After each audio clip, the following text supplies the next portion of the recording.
لله كفى وسلام على عباده الذين اصطفى أما بعد. أعوذ بالله من الشيطان الرجيم. بسم الله الرحمن الرحيم. قال هي راودتني عن نفسي وشهد شاهد من أهلها إن كان قميصه قد من قبل فصدقت وهو من الكاذبين.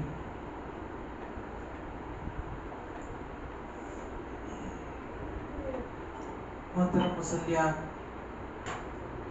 اللہ تعالیٰ کا فضل و احسان ہے کہ اللہ تعالیٰ نے آج ہم سب کو 12واں روزہ اور 13ویں نماز تراویح باجماعت ادا کرنے کی توفیق عطا فرمائی. الحمدللہ اللہ تعالیٰ سے دعا گو ہوں کہ اللہ تعالیٰ ہم سب کو اسی طرح صحت و عافیت کے ساتھ باجماعت نماز ادا کرنے اور پورے مکمل روزہ رکھنے کی توفیق عطا فرمائے. آمین. محترم سامعین، بات چل رہی تھی حضرت یوسف علیہ السلام کے تعلق سے. بات یہاں تک پہنچی تھی کہ حضرت یوسف علیہ السلام دوڑے اور ان کے پیچھے زلیخا بھی دوڑی، یہاں تک کہ دروازے پر دونوں پہنچے تو زلیخا کے شوہر سے دونوں کی ملاقات ہوگی.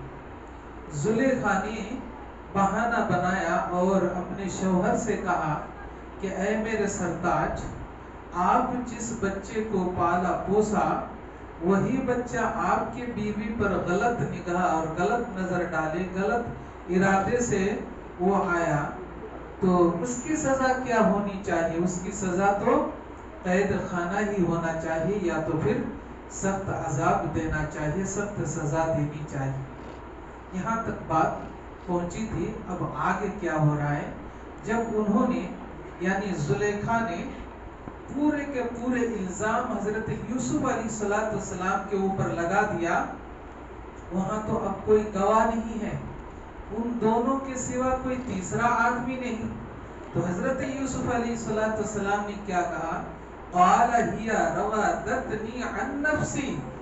حضرت یوسف نے کہا، عزیز مصر سے کہہ رہا ہے کیونکہ وہ گیٹ کے اوپر ہی کھڑے تھے اور دونوں کو دیکھا.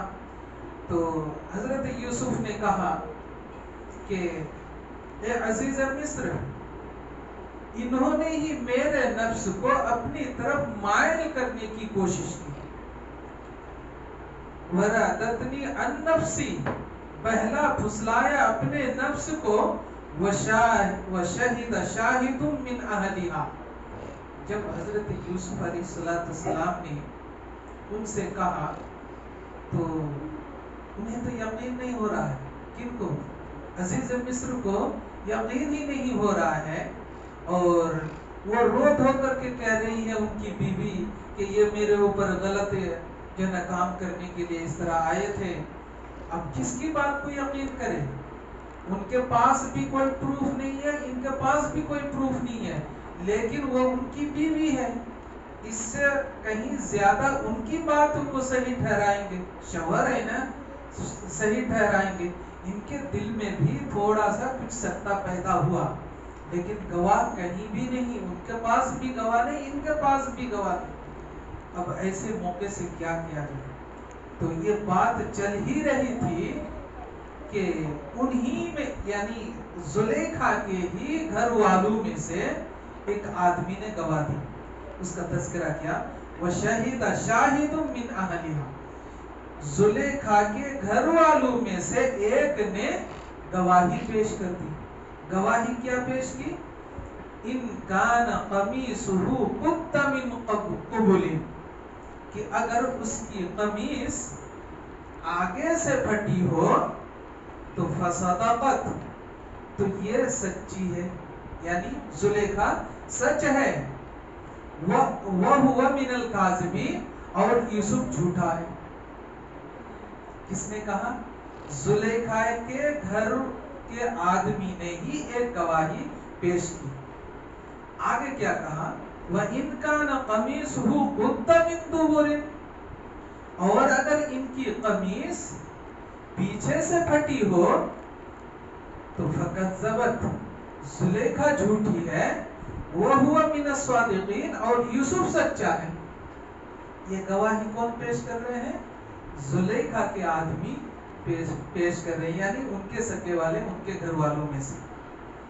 یہاں پر ایک بات واضح کر دوں، آپ سنے ہوں گے کہ یوسف علیہ السلام کی اس بات کی گواہی کسی بچے نے دی تھی، لیکن یہ روایت کہاں تک صحیح ہے؟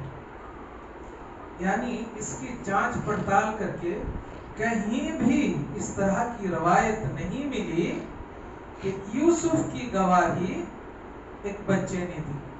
یعنی کسی بھی محدثین نے اس سند کو صحیح نہیں ٹھہراوا، یعنی حد درجہ کے وہ ضعیف ہیں، یعنی مستند روایت ہے ہی نہیں، کیونکہ اللہ تعالیٰ نے یہاں پر اس کا ذکر کیا کہ وَشَهِدَ شَاهِدٌ مِّنْ أَهْلِهَا، کہا ان کے گھر والوں میں سے ایک نے گواہی پیش کی۔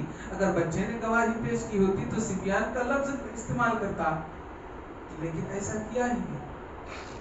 تو صدی رحمہ اللہ اس بابت کہتے ہیں کہ جو ان کے گواہی دینے والے تھے وہ ایک آدمی تھا، وہ بچہ نہیں، اور بچے والی روایت حد درجہ کے وہ ضعیف ہیں، اس کی سند صحیح نہیں ہے۔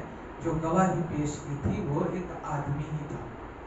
تو آدمی نے جب انہوں نے گواہی دی کہ ان کے کپڑے دیکھو آگے سے پھٹا ہوا ہے یا پیچھے سے پھٹا ہوا ہے، تو جب ان کے کپڑے دیکھے گئے تو اس کی بھی مصلحت بتائی کہ اگر آگے سے کپڑے پھٹے ہوئے ہوں گے تو یوسف مجرم ہے اور زلیخا سچ ہے، اور اگر پیچھے سے پھٹے ہوئے ہوں گے تو زلیخا مجرم ہے، یوسف سچ ہے۔ اس کی حکمت کیا ہے؟ اس کی حکمت یہ ہے، آگے سے پھٹنے کی بات ہے کہ آگے سے اگر کپڑے پھٹے ہوئے ہوں، اب مان لیجئے کہ یوسف زبردستی کر رہے ہوں گے اور زلیخا اپنے آپ کو بچاؤ کر رہی ہوگی، تو بچاؤ کیسے کریں گے؟ وہ بھاگیں گے یا ان کی مقابلہ کریں گے؟ اگر دو آدمی آمنے سامنے ہو رہا ہے، اگر مٹ بھیڑ ہو رہا ہے، ایک دوسرے سے لڑ رہے ہیں، تو وہ اس کے کالر پکڑیں گے، وہ اس کے کالر پکڑیں گے۔ لیکن یہاں تو لیڈیز اور جینٹس کی بات ہو رہی ہے، تو گویا اگر یوسف ان کے اوپر زبردستی کر رہے ہیں تو زلیخا ان کے کالر پکڑ کر کے اسے دفاع کر رہے ہوں گے، تو یہی دفاع کے درمیان ان کا کپڑا پھٹ گیا ہوگا۔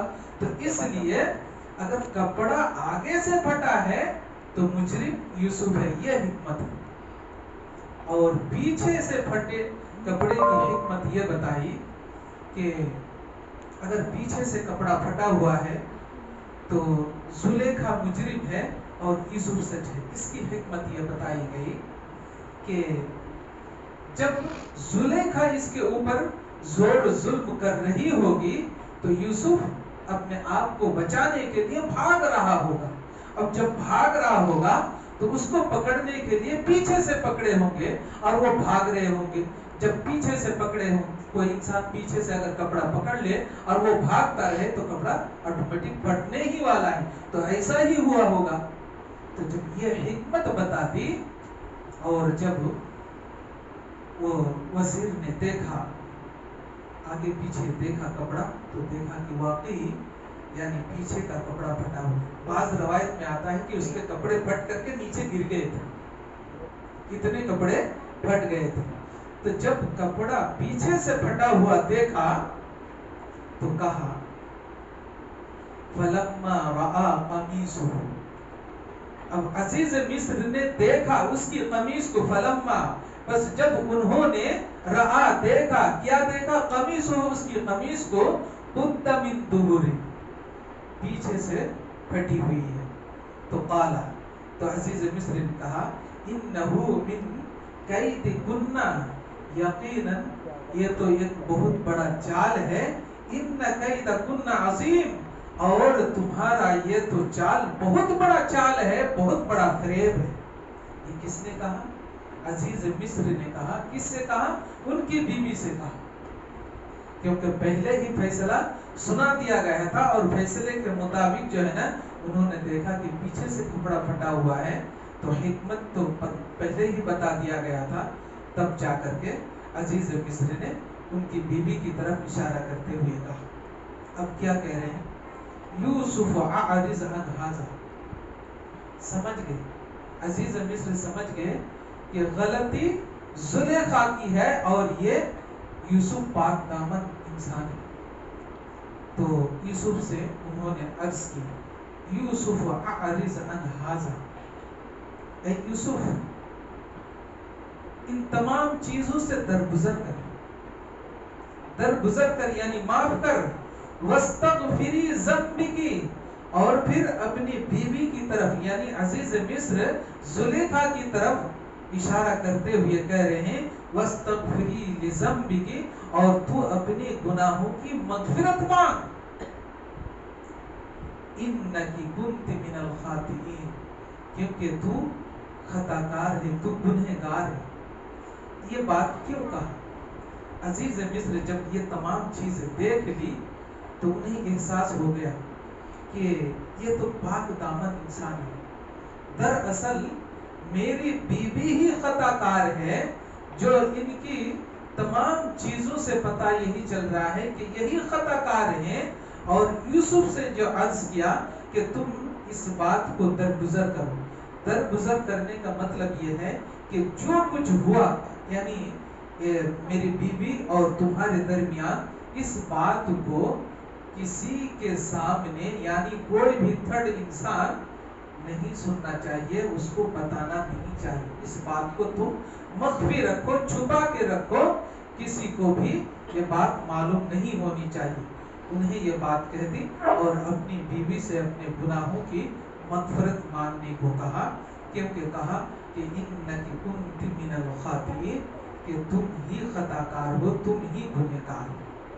یہ بات کہہ دی یہاں تک۔ یہاں ایک بات میں آپ کو یہ بتا دوں کہ یہ جو شہد شاہد من اہلہا کی گواہی دینے کے تعلق سے ایک بات اور عرض کر دوں۔ بخاری مسلم کی روایت ہے، 3 ایسے بچے ہیں جو ماں کے گود میں کلام کیے، ماں کے گود میں بات کی۔ وہ 3 بچہ کون کون؟ کہ اسی آیت کے اس ٹکڑے کے مد نظر جو ہے نا یہ حدیث نقل کیے ہیں صاحب تفسیر میں، کہ کہا حضرت ابو ہریرہ رضی اللہ تعالیٰ عنہ حدیث کے راوی ہیں، بیان فرماتے ہیں کہ 3 بچہ ماں کے گود میں بات کیے ہیں۔ نمبر 1 عیسیٰ ابن مریم، مریم کا بیٹا حضرت عیسیٰ علیہ السلام۔ یہ واقعہ آپ سنے ہیں کہ جب حضرت مریم کے اوپر پورے محلے والے نے، ان کے رشتہ داروں نے ان کے اوپر لعن طعن کی، تو بچے کی طرف اشارہ کہ اللہ تعالیٰ نے وحی کے ذریعے سے بتا دیا کہ جو بھی کچھ بولو یا پوچھو تو اس بچے کی طرف جو ہے نا پوچھو، یہ بچہ جواب دے گا۔ تو ویسے ہی جب اللہ تعالیٰ کا حکم ہوا وہ بچہ بول پڑا، حضرت عیسیٰ علیہ السلام ماں کی گود میں کلام کیا۔ دوسرا ایک بچہ ہے جریج نامی ایک بہت بڑے عابد تھے، بخاری کی بھی روایت ہے، ان کے اوپر ایک عورت نے، بدکار عورت نے ان کے اوپر الزام لگا دیا تھا کہ انہوں نے میرے ساتھ بدکاری کی اور جو میرے گود میں بچہ ہے اسی کا بچہ ہے۔ تو اس عابد نے بھی اللہ تعالیٰ سے دعا کی تھی کہ اللہ تو میری برات ظاہر کر دے، تو اللہ تعالیٰ نے اس بدکار عورت کے گود میں جو بچہ تھا، لمبا واقعہ ہے مختصر میں بتا رہا ہوں، تو اس بچے نے کلام کیا، کہا کہ میری ماں بدکار ہیں اور انہوں نے ایک بکری کے چرواہا سے بدکاری کی۔ یہ عابد جو جریج نامی عابد ہے یہ بالکل بری الذمہ ہے، یہ بالکل صاف ستھرے انسان ہے، انہوں نے بدکاری نہیں کی۔ اور ایک تیسرا واقعہ ہے جو بنی اسرائیل کے ایک خاتون جو گود میں بچہ تھا اور دودھ پلاتے ہوئے راستے کے اوپر نکلی، تو ایک گھوڑ سوار ایک نوجوان، کٹے بڑے خوبصورت نوجوان گھوڑے پر سوار ہوتے ہوئے